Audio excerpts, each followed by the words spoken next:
আপুনি আৰু আপোনাৰ সংস্থাই মৰাণ থানাৰ অধীনত বামুণবাৰীত বন্ধ কাৰ্যসূচী গ্ৰহণ কৰাৰ পৰিকল্পনা কৰিছে। যিহেতু এই কাৰ্যকলাপ সন্মানীয় উচ্চতম ন্যায়ালয়ে নিষিদ্ধ কৰিছে।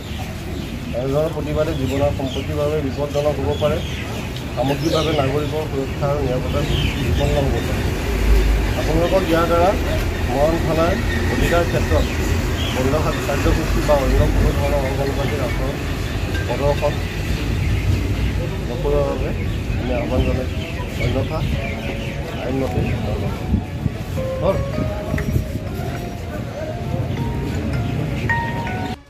টিংখাঙৰ বামুণবাৰীত আছু নেতাক প্ৰহাৰ আৰু পৰিয়ালৰ লোকক প্ৰাণী মৰা ভাবুকি দিয়াক লৈ অব্যাহত আছে প্ৰতিক্ৰিয়া। সম্পূৰ্ণৰূপে বন্ধ হৈ পৰিছে সমগ্ৰ বামুণবাৰী। নিৰাপত্তাৰক্ষীয়ে ঘেৰি ৰাখিছে সমগ্ৰ অঞ্চল। 3জনক আটক। সদৌ ডিব্ৰুগড় জিলা ছাত্ৰ সন্থাৰ সাংগঠনিক সম্পাদক তন্ময় বৰগোহাঁইক 20-25জনীয়া দলে বিনা কাৰণত প্ৰহাৰ কৰাৰ অভিযোগ। বাসগৃহৰ সন্মুখলৈ আহি পৰিয়ালৰ লোকক প্ৰাণী মৰা ভাবুকি আৰু বাসগৃহ জ্বলাই দিয়াৰ ভাবুকি।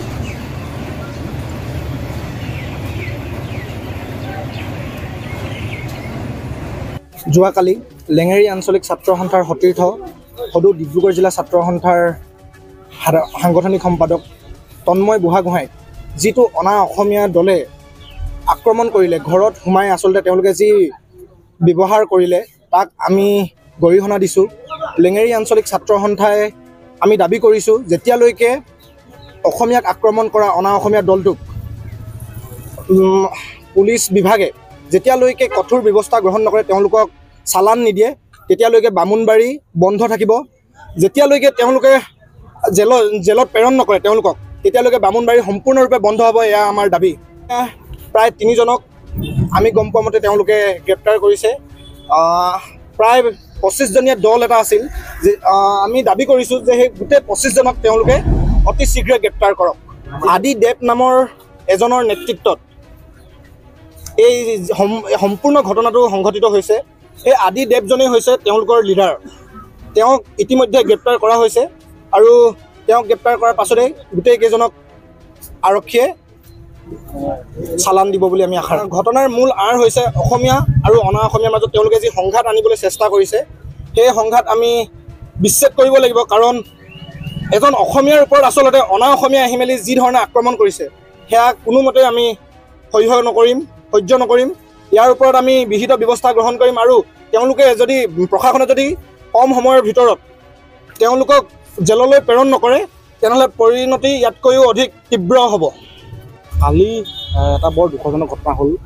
সদৌ ডিব্ৰুগড় জিলা ছাত্ৰ সন্থাৰ সাংগঠনিক সম্পাদক তন্ময় বৰগোহাঁই ডাঙৰীয়া এজন অনা অসমীয়া দুৰ্বৃত্তই যি প্ৰাণে মৰা আক্ৰমণ চলালে, তাৰ বাবে আমি লেঙেৰী আঞ্চলিক ছাত্ৰ সন্থাই প্ৰথমতেই তেখেতলোকক সকীয়াই দিছোঁ যে অসমত থাকি অসমীয়া মানুহকে অত্যাচাৰ কৰিব, এইটো কেতিয়াও হ'ব নোৱাৰিব। আমি আজি বামুণবাৰী তিনিআলি একেবাৰে বন্ধ কৰি দিছোঁ আৰু যদি কি দেৱ আছিলে আদি দেৱ নামৰ যিজন যুৱক আহি পিনে যেতিয়ালৈকে বামুণবাৰী তিনিআলিত আহি পিনে যেতিয়ালৈকে ক্ষমা নোখোজে, আমি তেতিয়ালৈকে ক্ষান্ত নাথাকোঁ। আৰু তেখেতক আমি জনাই দিছোঁ যে অসমীয়াৰ ওপৰত যিটো দাদাগিৰি, তেখেতৰ যিটো ডেমাগি, আমি সেইটো ফালি দিম। আমি আছোঁ সেইটো ফালি দিম। আজি ইয়াৰ পাছতে আমাৰ যিকেইজন আৰক্ষী বিষয়া, তেখেতলোকে আমাক এখন ন'টিছ প্ৰেৰণ কৰিছে যে আমি বন্ধ উঠাই ল'ব লাগে। কেলৈ উঠাই ল'ম? আৰে অসমীয়াৰ ওপৰত যদি কোনোবাই আক্ৰমণ কৰিব, আমি কি বহি থাকিম নেকি? আমি কি তেওঁৰ নাম আদি মানৱ আছিলে ন, আদি দে আছিলে। তেখেতক আমি অতি সোনকালে ক্ষমা খুজিবলৈ অনুৰোধ জনাইছোঁ। বামুণবাৰীত যোৱাকালি আমাৰ ছাত্ৰ সন্থাৰ এজন সদস্যৰ ওপৰত কেইজনমান দুষ্কৃতিকাৰীয়ে যি নিৰ্মমভাৱে তেওঁক প্ৰহাৰ কৰিলে, সেই ঘটনাটোক আমি ছাত্ৰ সন্থা মজিয়াই গৰিহণা জনাইছোঁ। আৰু এটা কথা স্পষ্টভাৱে কৈ দিব বিচাৰিছোঁ যে অসম মুলুকত অসমীয়া জাতিৰ ওপৰত এনেধৰণৰ অনা অসমীয়াৰ যি দাদাগিৰি, তেওঁলোকৰ মই মাতালি বা যি ধৰণৰ তেওঁলোকে অত্যাচাৰ কৰিছে, মাৰপিট কৰিছে, এই কথা কিন্তু আমি ছাত্ৰ সন্থাই কেতিয়াও সহ্য নকৰোঁ। অসমবাসী ৰাজ্যই সহ্য নকৰে, কথাটো স্পষ্ট। আৰু যেতিয়ালৈকে যিসকল দুষ্কৃতিকাৰীয়ে এই ঘটনাটো সংঘটিত কৰিছিল, যেতিয়ালৈকে তেওঁলোকক কৰায়ত্ব কৰি আনি উচিত শাস্তি যেতিয়ালৈকে নিদিয়ে, তেতিয়ালৈকে আমি শান্ত নাথাকোঁ। আৰু ৰাজহুৱাভাৱে তেওঁলোকে ক্ষমা খুজিব লাগিব। আৰে অসমত থাকি ইয়াত বেপাৰ বাণিজ্য কৰি ইয়াৰ পৰা পইচা ঘটি পেলাই তেওঁলোকে এনেধৰণে অসমীয়াৰ ওপৰতে দাদাগিৰি কৰিব, অসমীয়া ল'ৰাক মাৰিব, এই কথা আমি কেনেকৈ মানি ল'ম? এই কথা কিন্তু মানিলে নহ'ব। গতিকে আমি প্ৰশাসনক জনাইছোঁ, অতি শীঘ্ৰে যিজন মূল কালপিত আছিল তেওঁক ধৰিব লাগে তাৰ লগত যিসকল 25জনীয়া 20জনীয়া যিটো দুৰ্বৃত্ত দল আছিল তেওঁলোকক ধৰিব লাগে। যেতিয়ালৈকে তেওঁলোকক ধৰি আনি ৰাজহুৱাভাৱে যেতিয়ালৈকে ক্ষমা নোখোজে তেতিয়ালৈকে আমি ছাত্ৰ সন্থা আৰু বামুণবাসী ৰাইজ আৰু অসমবাসী ৰাইজ কেতিয়াও শান্তি নহয়, এই কথাটো স্পষ্ট। বন্ধটো স্বতঃস্ফূৰ্তভাৱে হৈছে। স্বতঃস্ফূৰ্তভাৱে ৰাইজে এই ঘটনাটো কালি নিন্দা কৰিছে যে 20-25জনীয়া তাত দলে আহি পেলাই এনেধৰণে মাৰপিট কৰি এজন ল'ৰাক আঘাত কৰিছে আৰু যিজন ল'ৰাক আঘাত কৰিছে মনোজ বুঢ়াগোহাঁই তেওঁৰ মানে পিতৃ, আৰু সেই মানুহজন মনোজ বুঢ়াগোহাঁই সমগ্ৰ বামুণবাৰী অঞ্চলৰ কাৰণে এজন খুব পৰিচিত মানুহ। তেখেতে সমাজ জীৱনৰ কাৰণে বহুখিনি কাম কৰি থৈ গৈছে। এই থানা যিখন এতিয়া পুলিচ গিৰাইছে, থানাখন বনোৱাৰ ক্ষেত্ৰত মনোজ বুঢ়াগোহাঁই বহু অৰিহণা আছে। গতিকে তেওঁৰ ঘৰৰ ল'ৰাটোকে যদি ইয়াত যদি অনা অসমীয়া পিটিব পাৰে, সাধাৰণ অসমীয়াৰ ওপৰত কেনেধৰণৰ অত্যাচাৰ হ'ব এই কথাটো কিন্তু আমি মানে ভাবিবলগীয়া, চিন্তা কৰিবলগীয়া। গতিকে আমি প্ৰশাসনক কৈ দিছোঁ, স্পষ্টভাৱে কৈছোঁ, যেতিয়ালৈকে তেওঁলোকে আহি ইয়াত ক্ষমা নোখোজে ৰাইজে বিচাৰ কৰিব। আচলতে ৰাইজে বিচাৰ কৰিব, ৰাইজলৈ এৰি দিছোঁ। স্বতঃস্ফূৰ্তভাৱে বন্ধ কৰিছে ৰাইজে, কোনো দল সংগঠনে বন্ধ কৰা নাই। দল সংগঠনে কৰিলেও ইয়াত মানে ৰাইজে সহযোগিতা আগবঢ়াইছে। গতিকে আমাৰ পৰা স্পষ্ট কথা, যেতিয়ালৈকে তেওঁলোকে আহি ক্ষমা নোখোজে তেতিয়ালৈকে এই প্ৰতিবাদী কাৰ্যসূচী অব্যাহত থাকিব। বামুণবাৰীৰ এখন খুব খিলঞ্জীয়া মানুহৰ দ্বাৰা বসবাস কৰা এখন খুব ক্ষুদ্ৰ জেগা, আৰু ইয়াত এমুঠিমানহে বহিৰাগতৰ অনা অসমীয়া আছে। আৰু ইয়াৰ পাছত যোৱাকালি যিটো এটা ঘটনা হৈছে, ঘটনাটো হৈছে এজন সদৌ অসম ছাত্ৰ সন্থাৰ সাংগঠনিক সম্পাদক তেওঁক ঘৰত গৈ আক্ৰমণ কৰিছেগৈ অনা অসমীয়াই। প্ৰায় 40জনীয়া দল এটাই আক্ৰমণ কৰিবলৈ গৈছে, আৰু মাকগৰাকীয়ে যদি তেওঁক নবচালে হয় তেওঁৰ ঘৰতেই হয়তো মৃত্যুক মানে সাৱটিবলগীয়া হ'ল হয়। এনেকুৱা এটা পৰিস্থিতি হৈছে। তাৰ পৰিপ্ৰেক্ষিতত আচলতে অসমীয়া যে কিমান সুৰক্ষিত এই কথাটো সকলোৱে আজি অনুমান কৰাটো প্ৰয়োজনীয় হৈছে। সৌদিনা তিনিচুকীয়াত হৈছে, আজি আমাৰ তেনেই সৰু খিলঞ্জীয়া বসবাস কৰা এডোখৰ জেগা বামুণবাৰীত হৈছে। আৰু অসমীয়াৰ যে নিজৰ জন্মভূমিতে নিজৰ স্থায়িত্ব আৰু আধিপত্য নথকা হৈছে এই কথাটো ইয়াৰ পৰা স্বতঃস্ফূৰ্তভাৱে ফুটি উঠিছে। কথা হ'ল এই পৰিৱেশটো পুলিচ প্ৰশাসনেও যেনেধৰণে ভূমিকা অৱলম্বন কৰিব লাগিছিল,